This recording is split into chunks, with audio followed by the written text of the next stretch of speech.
Olá, sejam bem-vindos a mais uma videoaula e o conteúdo de hoje será citoplasma e suas organelas. Lembrando que é imprescindível, é importante que vocês tenham assistido a última aula sobre citologia, certo? Em que falamos sobre membrana plasmática e o transporte que as células fazem de dentro para fora e de fora para dentro. Em que a membrana plasmática ela é essa barreira que filtra os conteúdos que estão do lado de fora para entrar dentro da célula e vice-versa. Hoje a gente vai ver o que tem dentro da célula, que é o que a gente chama de citoplasma. O conteúdo de dentro da célula, entre a membrana e o núcleo, é o que a gente chama de citoplasma. E o que está mergulhado no citoplasma são pedaços das células com funções específicas. Isso a gente chama de organela.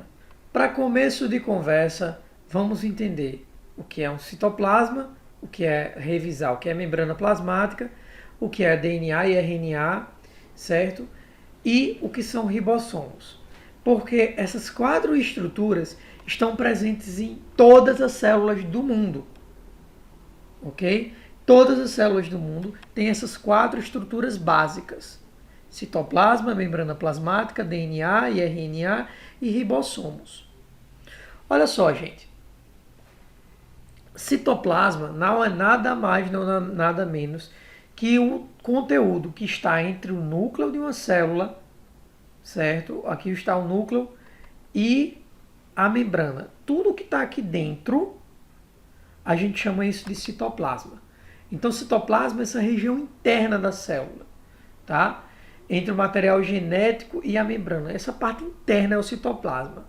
Aqui dentro não é um vazio preenchido de ar, ou seja, não é um espaço preenchido de ar. Existe um líquido meio que gelatinoso que preenche toda essa região. Esse líquido é chamado de hialoplasma ou citosol, tá bom? Então, para recapitular, citoplasma é essa parte de dentro da célula, e essa parte de dentro da célula está preenchida com um líquido chamado citosol ou hialoplasma. Aí toda célula também tem a membrana plasmática. O que é a membrana plasmática? É essa estrutura que reveste a célula, que separa ela do meio externo do interno. Então todo esse tecidozinho, toda essa linha aqui, ó, que eu estou circundando, é o que a gente chama de membrana celular ou membrana plasmática. E toda célula tem essa membrana plasmática ou membrana celular. É o que dá forma à célula, o que dá formato à célula. Dentro das células, mais especificamente no citoplasma, existe o DNA e o RNA, que é o material genético. Tá aqui, ó. Esses risquinhos aqui bem no meio, esses fiozinhos, é o material genético. É o DNA e o RNA das células. Nas células eucariontes, as células que têm núcleo, o DNA e o RNA vai ficar dentro do núcleo. Essa grande bola aqui, ó, esse grande círculo aqui, é o núcleo. Então, nas células eucariontes, o DNA ele fica dentro do núcleo. Nas células procariontes, o DNA ele fica solto no citoplasma. Não há um núcleo que protege esse material genético. Não há um núcleo, certo? Então, gravem aí no caderno de vocês a diferença entre um e outro. Células procariontes não têm núcleo, o DNA ele fica solto dentro do citoplasma, e células eucariontes, elas têm núcleo. O DNA ele fica dentro do núcleo, fica protegido, certo? Nessa estrutura. Então, é importante vocês saberem.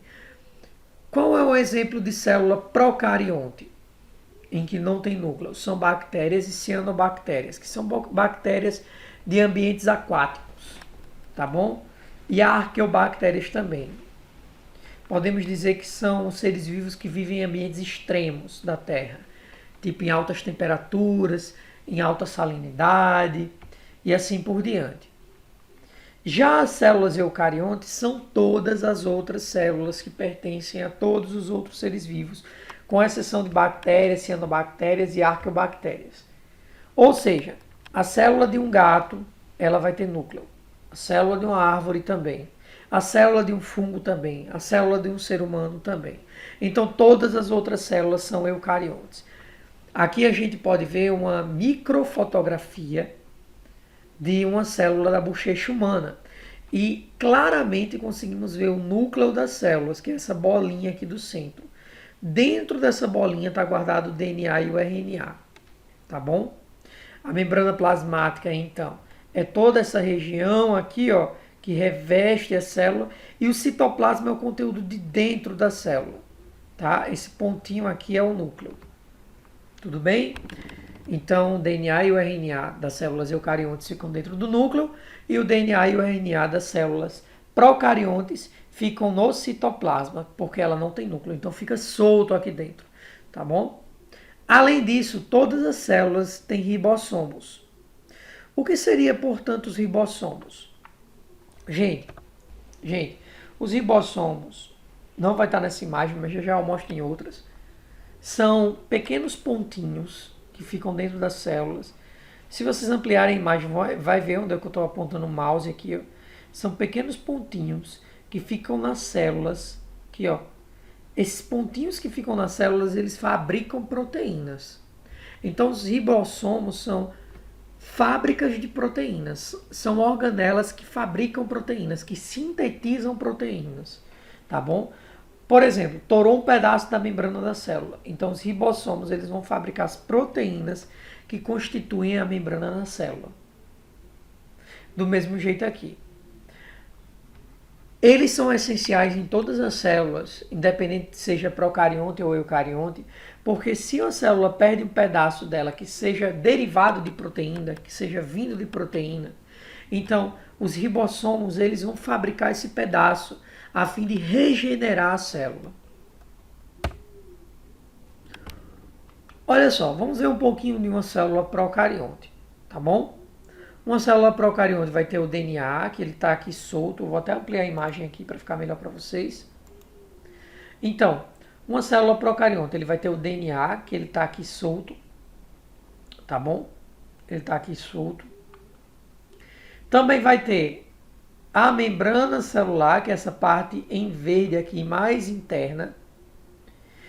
As bactérias, além da membrana celular, existe uma estrutura chamada de parede celular, que podemos ver, ó, a parede celular ela está acima da membrana, ajuda a proteger mais ainda a bactéria, tá bom? É como se a membrana celular fosse essa parte aqui, ó, mais escura, e a parede celular essa parte mais clara. Então ela está protegendo mais a membrana celular, tá bom? É claro que aqui no desenho está mostrando que parede celular é tudo isso, a parede bacteriana. Mas a membrana estaria mais aqui embaixo. Então a parede celular é como se fosse uma estrutura que protege além da membrana. Tá bom? Então vai ter o DNA ele não está envolvido no núcleo, ele está solto dentro do citoplasma. Vai ter o citoplasma, né, que é a região de dentro, toda essa região interna. E esses pontinhos em verdes, aqui, são os ribossomos. É aqui onde vai ocorrer a fabricação das proteínas. Aí eu vou pegar um pontinho desse e vou ampliar para você. Tá aqui, ó, o ribossomo. São esses pontinhos aqui, ó. Eles vão fabricar a proteína. Perder uma caudinha dessa, um cílio desse. Então, os ribossomos eles vão fabricar um novo, tá? Vou agora voltar ao normal. Pronto. Vamos ver aqui essa estrutura aqui, ó. Olha só, aqui a gente tem uma bactéria, tá? E a bactéria por dentro vai ter o material genético, que está aqui, ó, mais claro. Vai ter os ribossomos, que são vários desses pontinhos. Ela não vai ter núcleo, né? Aí vai ter a membrana e vai ter a parede, que são as regiões mais externas. Além disso, as bactérias elas têm um DNA circular dentro delas. Um DNA especial, tá? Tá aqui, ó, esse DNA especial. Ele fica na forma de círculo. O nome desse DNA especial é chamado de plasmídio. Serve para passar de uma bactéria para outra, um pedaço do DNA dela para outra. Vamos fazer uma seguinte brincadeira. Imagine que essa bactéria aqui, ela não tem proteção contra raios solares. Já essa outra tem proteção. Então ela pega o plasmídio dessa, que é o material genético que dá proteção a ela, e passa para essa outra. Essa outra, quando receber esse DNA circular dela, ela vai começar a ter proteção contra raios solares. Isso também pode ocorrer em questão de proteção contra antibióticos. Se essa tiver o DNA, o plasmídio, que dá proteção contra antibiótico, e essa não tiver, o que ela pode acontecer? Ela pode passar de uma para outra. E essa que era fraca contra antibiótico, ela agora vai se tornar forte contra antibióticos.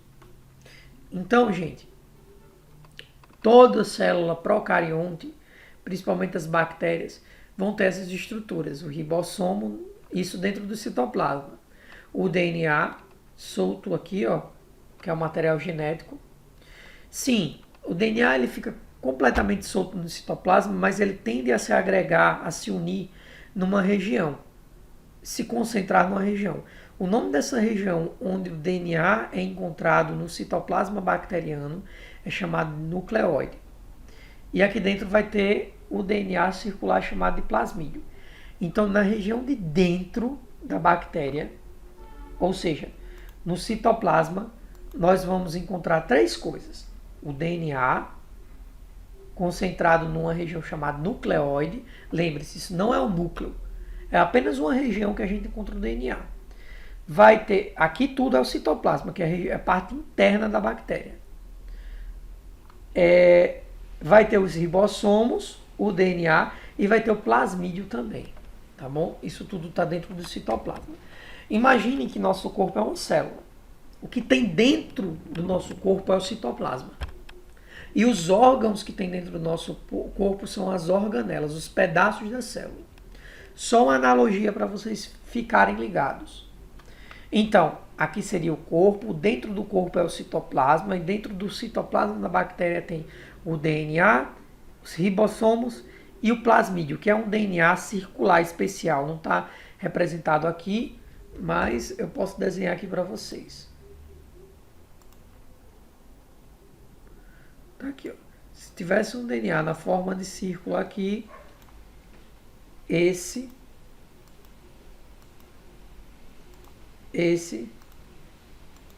seria o plasmídio, tá bom?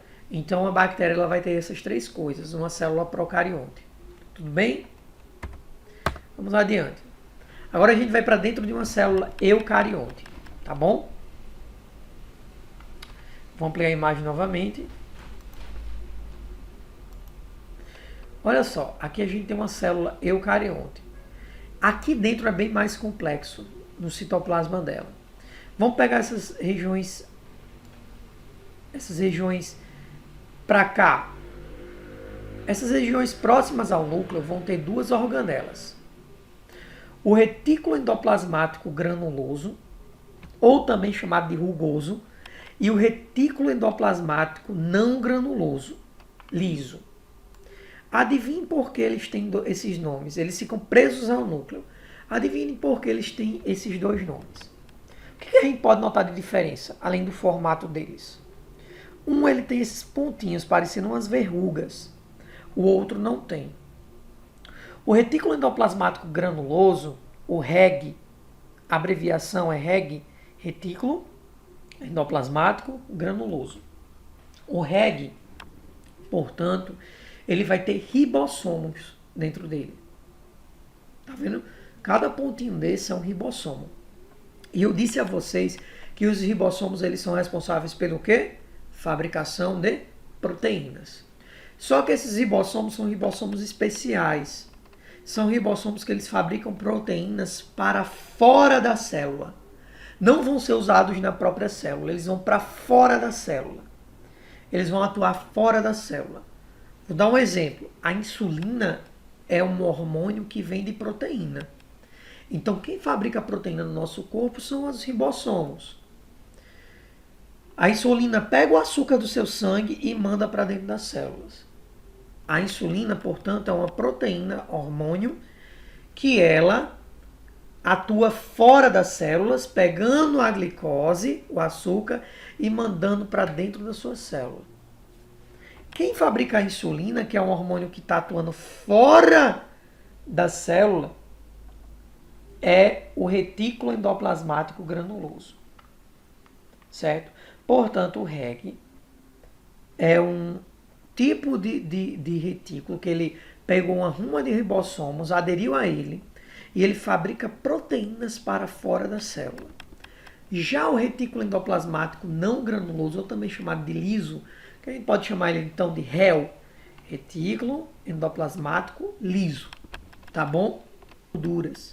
Já o retículo endoplasmático liso, ele é um tipo de retículo que também fica próximo ao núcleo. Você pode ver que o núcleo está aqui, ó. Então, o retículo endoplasmático granuloso ele está colado no núcleo e o liso ele está posterior, mas também colado ao núcleo nessa região. Então, o liso ele é responsável pela fabricação de lipídios, em geral. Qualquer coisa que a célula ou o corpo precise, essa organela vai produzir. Isso derivado de gordura, de lipídios. Seja um colesterol, seja um ácido graxo ou qualquer outra substância. Nessa figura aqui podemos visualizar o REG.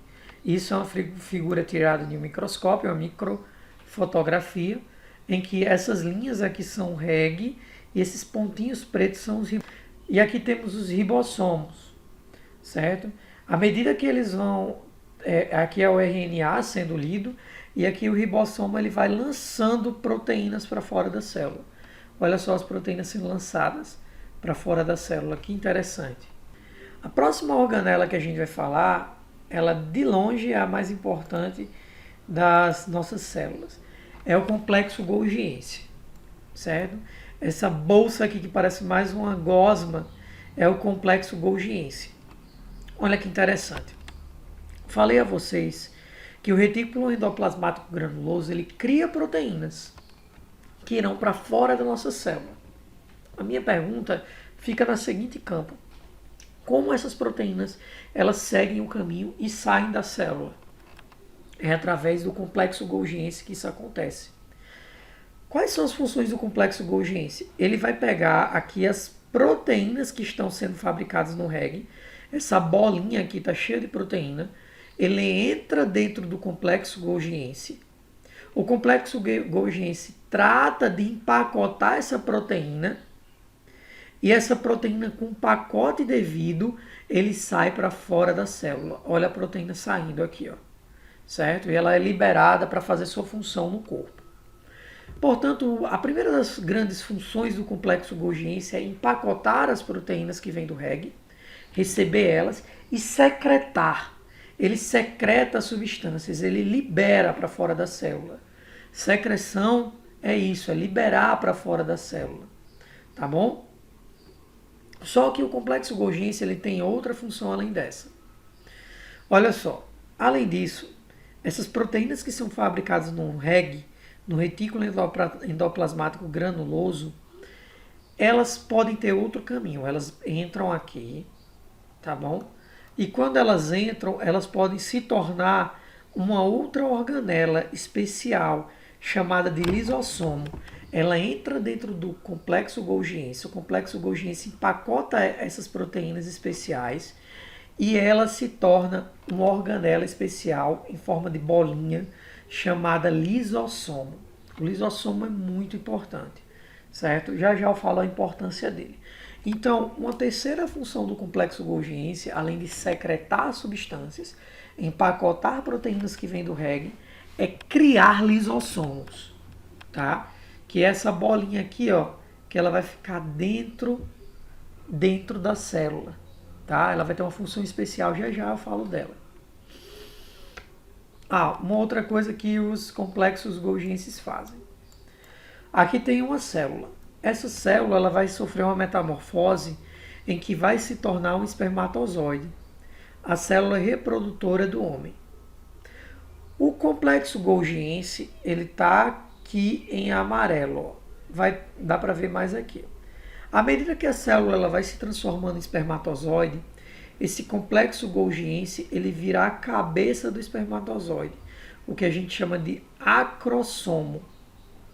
Então, uma outra função do complexo golgiense é se tornar a cabeça do espermatozoide, o acrossomo.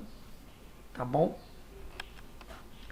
É interessante isso porque, como o complexo golgiense ele tem capacidade de secretar, se ele entra em contato com o óvulo, é essa cabeça do espermatozoide que vai perfurar o óvulo através da secreção de enzimas, que são proteínas. Tá bom? Então, o complexo golgiense, basicamente, ele tem essas 4 funções: secreção de substâncias, produção de organelas digestivas, que no caso é o lisossomo, produção do acrossomo e armazenamento das proteínas do REG, que vem do REG, empacotamento. Se eu brincasse com vocês um pouco de analogia, que empresa, basicamente, seria o complexo golgiense? Ele empacota as coisas e libera essas coisas para ser entregue nos endereços. Com certeza o complexo golgiense seria os correios do nosso corpo, certo? Seria essa empresa, os correios, em que ele vai empacotar as substâncias, certo? E vai endereçar para vocês. E essa substância sai da célula. Importantíssima essa organela para o nosso corpo. Antigamente ela era chamada de complexo de Golgi. Hoje é chamada de complexo golgiense. Lembrando que vocês têm que copiar esse trecho aqui, tá bom? Olha como ela é muito importante em algumas regiões do nosso corpo. Aqui tem o pâncreas, um órgão que também pode ser chamado de glândula mista, tá? Muito importante na secreção de substâncias, ou seja, ela vai liberar muita substância. Toda vez que vocês vejam um órgão que libera muita substância, ela é rica em 2 coisas: em complexo golgiense e retículo endoplasmático granuloso. Tá bom? Então vamos lá, tá o pâncreas aqui que se libera muita coisa. Aí olha só, aqui está o complexo golgiense. Como o pâncreas está constantemente liberando insulina, glucagon, enzimas digestivas, então o complexo golgiense ele tem que estar liberando substâncias direto. E olha só que interessante, está aqui o complexo golgiense. O retículo endoplasmático granuloso, que está aqui, libera substâncias para o complexo golgiense. O complexo golgiense empacota e vai liberando até essas vesículazinhas dele, vai liberando até sair da célula. E aqui vai saindo, ó, substâncias para a corrente sanguínea, do pâncreas para a corrente sanguínea. Interessante, não? Vamos ver um vídeo agora sobre o complexo golgiense.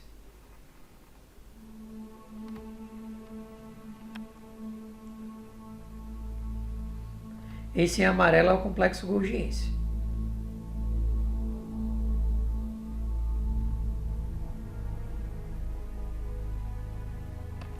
Em inglês é chamado de Golgi Apparatus.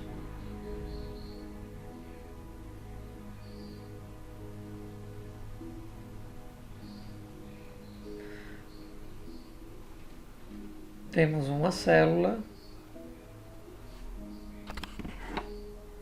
Dentro da célula tem um núcleo. Não esqueçam disso, o núcleo aqui, que guarda o DNA. Temos o complexo de Golgi, esse em verde. E aqui a gente tem o retículo endoplasmático granuloso, lá atrás.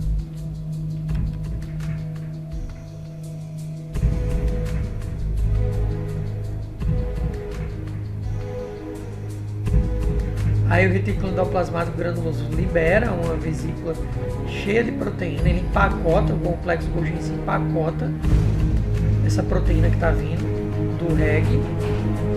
Ele empacota, então ele libera.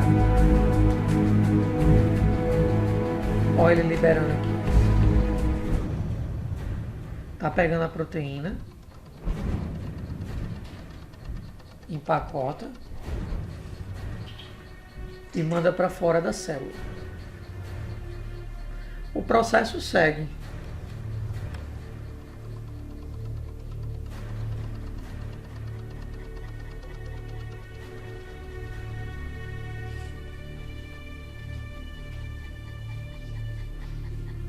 Empacota a proteína.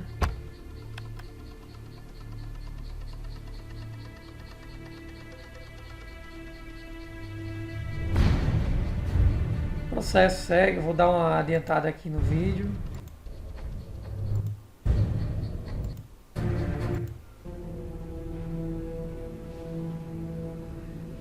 Aí, olha só, ele começa a liberar essas proteínas empacotadas para fora da célula. Ó, saindo.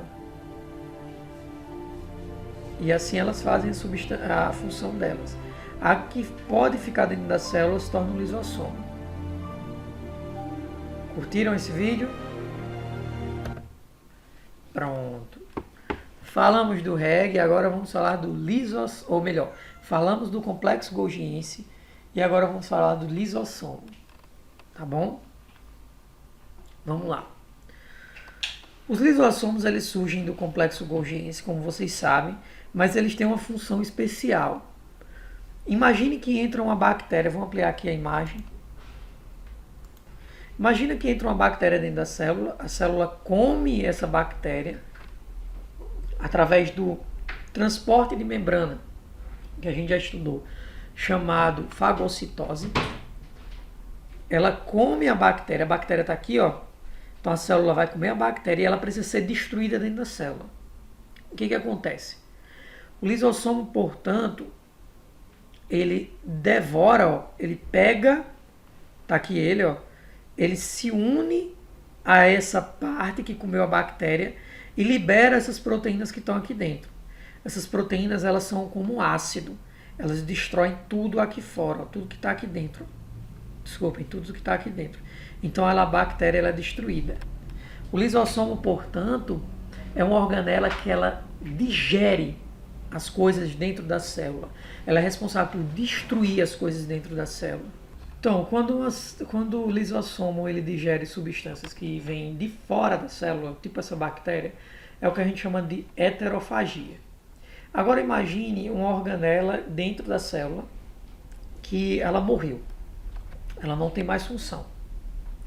Então ela é empacotada para ser destruída. O lisossomo, então, é que destrói essa organela também. O nome dessa função em que o lisossomo destrói coisas da própria organela é chamado de autofagia. Auto significa próprio, fagia, comer. Ou seja, ele está digerindo substâncias de dentro da célula. Tudo bem? Uma outra coisa bem interessante dos lisossomos que eu nem expliquei para vocês. Existe uma doença chamada de silicose. Na verdade, daqui a pouco eu abordo ela. Vamos pegar um outro exemplo aqui de lisossomos. Tem uma pergunta que muitos alunos meus fazem. Como é que o girino, que é o filhote do sapinho, ele perde a cauda? Será que essa cauda é torada e ele deixa para se decompor? Ou será que algum bicho come essa cauda? Ou será que ela se solta dele? Ou será que ela encolhe? Ela é autodigerida. Então, um experimento muito interessante que fizeram com os sapos, com a cauda dos sapos, foi o seguinte. No eixo X a gente tem o comprimento da cauda do sapo. Quanto mais para próximo aqui de 100, maior é a cauda do sapo. Isso é em porcentagem, tá bom? Ele está com 100% da caudinha dele aqui ele está com 70%, aqui ele está com 50% e assim por diante. Aqui ele está com nada, 0%, quase 0% da caudinha dele. E no eixo Y a gente tem a concentração de lisossomos, tá? De enzimas de lisossomos, que é as proteínas que tem dentro dos lisossomos. Olha só, quando os sapinhos eles estão na fase juvenil, nessa região existe quase nada de lisossomo. Quando ele vai crescendo, à medida que ele vai crescendo, a quantidade de lisossomo vai aumentando. Ó. E aí a cauda dele vai se diminuindo. Ou seja, os lisossomos estão digerindo a cauda dele. Quando ele é um adulto, ele tem uma quantidade imensa de lisossomos dentro das células, próximo da cauda. Ou seja, toda vez que a cauda tende a crescer, os lisossomos digerem essa cauda. Em resumo, gente, os sapinhos eles perdem as caudas por causa da digestão dos lisossomos das próprias células deles. À medida que a cauda vai crescendo, os lisossomos eles vão destruindo. Quando o sapo é adulto, ele não tem mais cauda porque os lisossomos estão digerindo constantemente. Se a cauda continuar a crescer, os lisossomos vão digerir. Porque quando adulto, ele tem uma quantidade imensa de lisossomos. Olha que interessante, que gráfico legal, né? Para vocês brincarem aqui e interpretarem esse dado científico. Agora vamos falar... mais um vídeo aqui para vocês entenderem como os lisossomos eles são fabricados. Vamos lá? Os lisossomos são vesículas que contêm enzimas hidrolíticas. Estas enzimas digerem as partículas ou células englobadas por fagocitose. Elas também digerem organelas velhas como mitocôndrias. As enzimas hidrolíticas que degradam proteínas, ácidos nucleicos, lipídios e carboidratos são formadas no retículo endoplasmático e transportadas para o aparelho de Golgi por vesículas de transporte. Os lisossomos surgem a partir do aparelho de Golgi. Quando uma partícula, tal como um vírus ou uma bactéria, é ingerida por fagocitose, o lisossomo se funde com o fagossomo formado e libera enzimas hidrolíticas. O lisossomo também se funde com organelas com defeito ou desgastadas, como as mitocôndrias. Isto resulta na destruição e reciclagem destas estruturas. Ótimo vídeo, né, pessoal? Sim, o vídeo chamou essa membrana que a célula comeu, a bactéria, de fagossomo. Né? É um pedaço da membrana que comeu a bactéria. Então, fagossomo é isso. Tá? Quando o lisossomo digere algo que vem de fora, heterofagia. Quando digere algo de dentro da célula, autofagia. Só para vocês não esquecerem. Aí tem uma doença chamada silicose, que normalmente as pessoas que trabalham em mineração, com mineração, ou com essas telhas de amianto, que hoje é proibido essa fabricação dessas telhas no Brasil. Ah, professor, mas tem essas telhas que eu vejo direto, mas não é produzida mais com amianto, tá? O amianto é uma partícula mineral tão fina, mas tão fina, que ela entra dentro dos lisossomos do pulmão, ou melhor, entra dentro das células do pulmão e ela estoura os lisossomos dentro da célula. Agora você imagina o seguinte, tem o nosso pulmão, ele é feito de células, dentro das células tem lisossomos, e quando entra a sílica, tá? Esse lisossomo, ele estoura, ele não aguenta a pressão. Aí as enzimas do lisossomo, ele vai parar dentro da célula e vai dissolver tudo que há dentro da célula e a célula morre. Aqui tem a foto de uma radiografia de um pulmão normal e de um pulmão com essa doença chamada de silicose. Parte do pulmão é destruído, justamente por causa que os lisossomos estouram. Olha só, e a pessoa morre por asfixia, falta de ar, né? Sim, outras substâncias, como eu já disse a você, é o amianto. O amianto ele pode entrar dentro da célula e pode destruir os lisossomos. Quando a doença é causada pela sílica, a gente chama isso de uma infecção chamada, uma doença chamada silicose. Quando é por amianto, a gente chama isso de abestose. Por isso que no Brasil é proibido essa fabricação de telhas brasilites com amianto, porque descobriu que as pessoas estavam com problema na respiração e estavam descobrindo que esse pó que saía das telhas destruía o pulmão delas. Olha a ciência interferindo nas políticas públicas. Vocês pensam que a ciência não interfere nas nossas vidas? Interfere sim. Aqui temos o lisossomo, portanto, e também temos uma outra organela que em algumas células ela existe, chamada de peroxissomo. O peroxissomo é uma organela especial que ela desintegra lipídios. Ela desintegra lipídios para que a gente utilize-os como energia, tá bom? E quando ela desintegra a gordura, ela libera uma água oxigenada como subproduto, que logo é degradada pelo corpo, em água e oxigênio. O nome das enzimas que degradam a água oxigenada são chamadas de catalases, tá bom? Outra coisa também é que os peroxissomos, essa organela branquinha aqui, ela promove a desintoxicação do corpo caso o indivíduo beba muito álcool, muita cerveja, né, como dizem. Então elas trabalham como a degradação daquele álcool. Ela é muito importante para desintoxicar nosso corpo, tá bom? Não sei se vocês percebem, mas a água oxigenada é altamente tóxica para o nosso corpo, altamente tóxica. Então ela precisa ser altamente degradada. Ela é tão tóxica que se você derrama ferida, ou melhor, se vocês derramam ferida, lá vai eu, se derramam água oxigenada numa ferida, ela destrói tudo que está em volta. Elas degradam tudo que é tóxico no corpo, certo? E aí o que acontece? A água oxigenada serve para limpar a ferida, né? Aquela espuminha que você está vendo é a quebra da água oxigenada que está ocorrendo pela enzima catalase. Aí quebra em água, que escorre na sua pele, e o gás, que é o oxigênio. A espuminha que sai dali é porque está matando as bactérias, que não fabricam essa enzima chamada catalase. Imagine se a gente tivesse a capacidade de se autorregenerar igual o Wolverine. Seria o máximo, não? Wolverine é um personagem dos quadrinhos que se a pessoa tora um dedo dele, vai crescer outro dedo. Então ele tem uma capacidade de regeneração incrível, né? É um personagem quase que imortal. Ele rapidamente consegue se regenerar. Então, qual é o nosso órgão que tem a capacidade semelhante ao Wolverine de se regenerar? O fígado. O fígado, que é cheio de peroxissomos, ele tem a capacidade de se regenerar. Se a gente tora um pedaço dele, esse fígado ele consegue se transformar em outro. Então a gente tem um pouco de Wolverine dentro da gente, né? Mas por que ele tem essa capacidade tão fácil de se regenerar?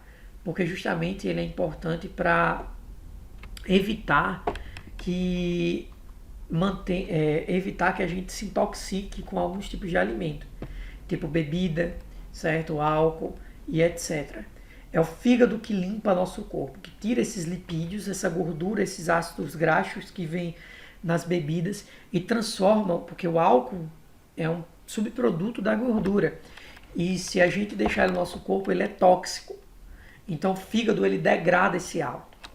É tanto que pessoas que bebem demais, o fígado ele não aguenta de tanto beber e ele acaba se autodestruindo. Aí tem um problema chamado de hepatite, é uma infecção no fígado.